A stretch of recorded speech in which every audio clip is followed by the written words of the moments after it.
दरभंगा में आपने देखा 12,000 करोड़ से ज़्यादा की राशि की परियोजनाओं का शिलान्यास किया गया। यहाँ पे 6,600 करोड़ से ज़्यादा की राशि की परियोजनाओं का शुभारंभ यहाँ से किया गया। प्रधानमंत्री जी की सोच रही है कि समाज के सबसे वंचित वर्ग को मुख्य धारा के साथ कैसे जोड़ा जाए। आज भगवान बिरसा मुंडा जी की 150वीं जयंती दिवस समारोह पर जिस भव्य तरीके से प्रधानमंत्री जी ने देश भर में जनजातीय समाज को सम्मान देने के लिए विभिन्न योजनाओं के माध्यम से मुख्य धारा के साथ जोड़ने के लिए देश भर में आज कार्यक्रम आयोजित किए गए, जहां देश के अलग अलग राज्यों में विभिन्न जिलों में अलग अलग मंत्रियों को इसकी जिम्मेदारी दी गई, तो वहीं बिहार और बिहारियों के लिए ये सौभाग्य की बात है और जमुई वासियों के लिए खास तौर पर ये गर्व की बात है कि प्रधानमंत्री जी ने अपना स्वयं का कार्यक्रम बिहार के जमुई में उन्होंने देना निर्धारित किया। जमुई वो ज़िला है जहां दशकों तक कभी कोई प्रधानमंत्री आते नहीं थे।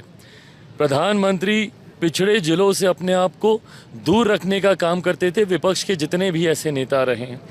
ऐसे में मेरे मौजूदा प्रधानमंत्री आदरणीय नरेंद्र मोदी जी तीसरी बार जमुई आने का उन्होंने काम किया और बिना चुनाव प्रचार के आज जब वो आए हैं तो उन्होंने ना सिर्फ जमुई वासियों के मन में बल्कि देशवासियों बिहार वासियों के मन में ये विश्वास जताने का काम किया है कि मोदी की गारंटी को पूरा करने की श्रृंखला की शुरुआत हो गई है।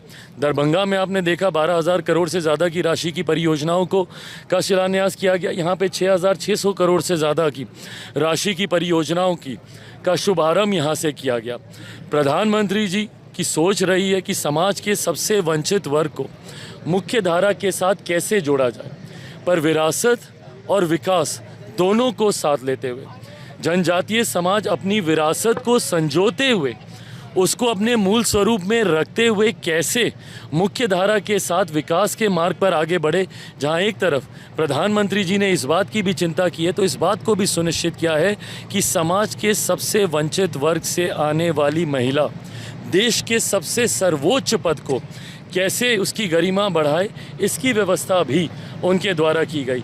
ये हमारे प्रधानमंत्री जी के सम्मान को इस वंचित वर्ग के प्रति दर्शाता है, समाज के अनुसूचित जाति जनजाति वर्ग के प्रति दर्शाता है और जिस तरीके से आदिवासी समाज के बनाए हुए प्रोडक्ट्स को जिस तरीके से उन्होंने आगे बढ़ाने का काम किया। आज उन्होंने स्वयं बताया कि कैसे अंतर्राष्ट्रीय स्तर पर भी आदिवासी समाज से बनाई गई चीज़ों को वो लेकर जाते हैं, तो ये दर्शाता है कि उस समाज को आगे लाकर मुख्य धारा के साथ जोड़ने की सोच के साथ हमारी सरकार कार्य कर रही है और इस समाज का भी उतना ही प्यार मेरे प्रधानमंत्री को हमारी सरकार को मिलता है। परिणाम स्वरूप तीसरी बार केंद्र में हम लोग की सरकार बनी है। भाई पूछे ना विपक्षी नेताओं से घूम घूम कर 2024 में लोकसभा चुनाव के प्रचार के वक्त क्या बोलते थे कि अगर नरेंद्र मोदी जी तीसरी बार प्रधानमंत्री बने, एनडीए की तीसरी बार सरकार बनी तो आरक्षण समाप्त हो जाएगा, संविधान की हत्या हो जाएगी,